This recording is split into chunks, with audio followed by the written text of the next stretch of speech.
Bonjour à tous, avec l'aide de Dieu, la Yom Yom du 26 Adar 2. Tout d'abord, le Rabbi nous dit qu'il faut étudier le Chumash du jour, le Tehillim du jour et le Tanya du jour. Puis, le Hayom Yom va nous parler de l'importance du rôle des femmes dans le peuple juif. Car en effet, tout ce qui est sacré pour le peuple du Dieu d'Abraham, ce qui est fondamental pour la maison d'Israël, premièrement, donner naissance à une génération droite et la former. En d'autres mots, garder la pureté familiale, le mikvé, le bain rituel, et l'éducation des enfants qui vont naître suite à cela. Donc la mitzvah de Nida, à qui ça a été donné essentiellement, sous les mains de qui ça se trouve? Les mains de la femme.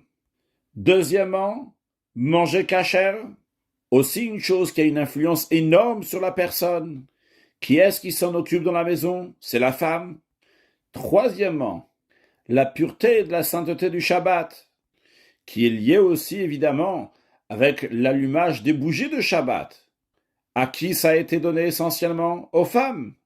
Ce qui est d'ailleurs les initiales de Chana. Chana, la première lettre, c'est l'initiale de Chala, qui veut dire donc la pâte qui est prélevée, mais c'est l'idée de manière plus générale, c'est le kasher. Le Nun de Chana, c'est Nida, donc la pureté familiale. Et le He de la troisième lettre de Chana, c'est Hadlak Ataner, l'allumage des bougies de Shabbat.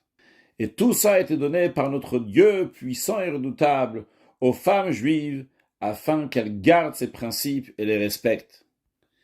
Eh bien, la femme qui s'acquitte de son devoir et remplit son rôle dans la vie familiale, assume la conduite de la maison et une éducation conforme à la Torah, eh bien une telle femme s'applique les termes du verset Chachmot Nashim Banta Beita, que la sagesse de la femme bâtit sa maison.